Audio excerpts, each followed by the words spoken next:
jusqu'à 9h, Good Morning Business.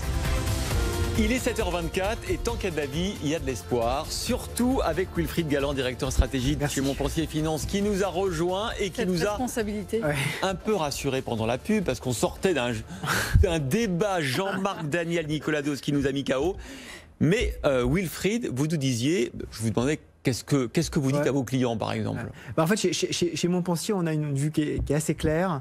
C'est tant que la Chine tient, en fait, à la fois les perspectives économiques et les perspectives financières auront un filet de sécurité qui permettra d'aller de l'avant. Ça ne nous permet pas évidemment... De tenir l'économie mondiale. Voilà, exactement. Alors ça ne nous permet pas évidemment d'être rassurés sur la situation précise d'un certain nombre de secteurs, évidemment en France, ça va être évidemment très compliqué. Mais d'un point de vue effectivement économique et financier plus global, hein, quand on élargit un peu la focale, on a une croissance chinoise et des chiffres qui sont très bon. On est revenu on est même au-delà des tendances de croissance qu'on avait à la fin 2019 sur la Chine. Si vous cumulez 2020 et 2021, la croissance chinoise au total sera de plus de 10%.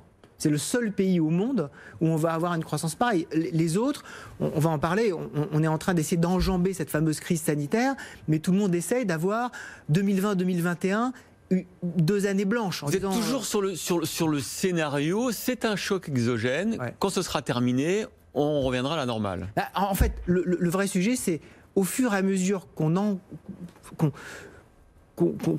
a des chocs exogènes qui s'empilent en fait sur l'économie. Est-ce qu'on est toujours capable effectivement d'enjamber ces crises-là? Est-ce qu'on est toujours capable sur le tissu économique et sur le tissu financier de ne pas avoir de dégâts structurels? Qu'est-ce que vous en pensez? En fait, je pense qu'on commence à atteindre une zone de risque. Et donc il faut effectivement faire attention tant que c'est très localisé à la fois sur un certain nombre de secteurs et sur un certain nombre de géographies, en particulier sur l'Europe, les dégâts globaux dans l'économie ne sont pas considérables. Et donc l'effet d'entraînement de l'économie mondiale permettra d'aller au-delà. Il ne faut pas oublier non plus qu'on a un soutien économique et financier de la part des États et surtout des banques centrales qui est absolument énorme. C'est ça, donc tant que la Chine tient, c'est une chose, mais tant que les banques centrales et la BCE est là, c'est une autre chose. Complètement. On va avoir demain une réunion qui sera très importante, beaucoup plus importante probablement que ce qu'on pensait de la Banque Centrale Européenne.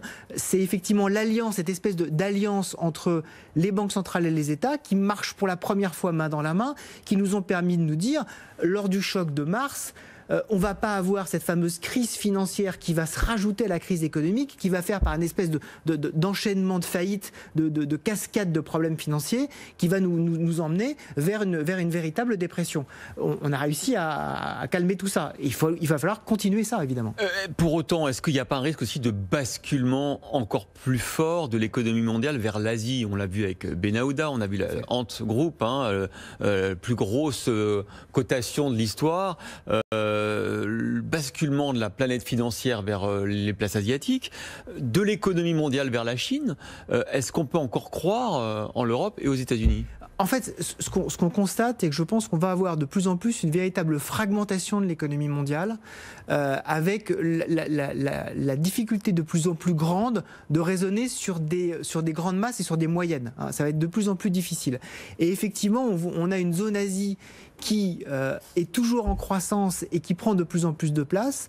On a une Amérique qui quand même rebondit très fortement. Quand on regarde les chiffres américains, ils ne sont pas aussi impressionnants que les chiffres chinois, mais ils sont quand même des chiffres qui sont extrêmement solides. On regardait hier le moral du consommateur américain qui certes a baissé, mais on est quand même sur un moral du consommateur qui est à peu près au même niveau d'avant l'élection de Donald Trump. Donc ça reste quand même extrêmement solide, beaucoup plus solide que ce qu'on a en France, beaucoup plus solide que ce qu'on a en Europe. L'Europe, c'est une courroie de transmission. Aujourd'hui, il faut que l'Europe se pense peut-être davantage comme étant une puissance économique. Elle est en train de le faire, elle est en train de basculer vers ça. On a beaucoup parlé du fameux plan de relance mutualisé européen. C'est en train d'arriver. Je pense qu'il faut accélérer. Cette crise doit servir à accélérer un certain nombre de choses et ça peut permettre d'accélérer la prise de conscience européenne qu'il faut effectivement se doter des instruments de la puissance économique, de la puissance monétaire, de la puissance financière pour rivaliser avec ces zones. Ça va être très important. Donc vous n'arbitrez pas trop en ce moment, Wilfried, sur les secteurs, les pays, les zones géographiques ? En fait, ce qui est très important, c'est d'être aux prises avec cette économie l'économie mondiale et aux prises avec cette espèce de locomotive asiatique et aussi de moteur américain qu'on voit quand même très résistant. Donc si on est effectivement aux prises avec ces grandes tendances, des grandes tendances aussi très fortes sur la décarbonation du monde, qu'on voit également en Asie, si on est sur ces grandes tendances-là, alors effectivement on a des moteurs de performance dans son portefeuille qui existent toujours et qui sont toujours très résistants à ces crises-là. On l'a vu d'ailleurs hier.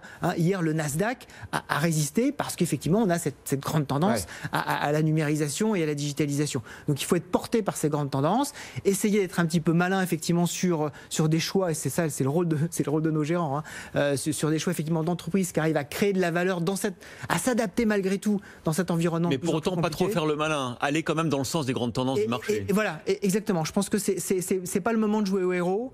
On a effectivement des voiles d'inquiétude qui sont extrêmement forts et qui se densifient sur les marchés. C'est le moment effectivement de revenir à un certain nombre de fondamentaux, à la fois sur la qualité, les grandes tendances économiques, et avec ça on pourra passer cette crise et on l'espère parler un petit peu d'autres choses dans les mois à venir. Merci Wilfried Galland, directeur stratégie chez Montpensier Finance.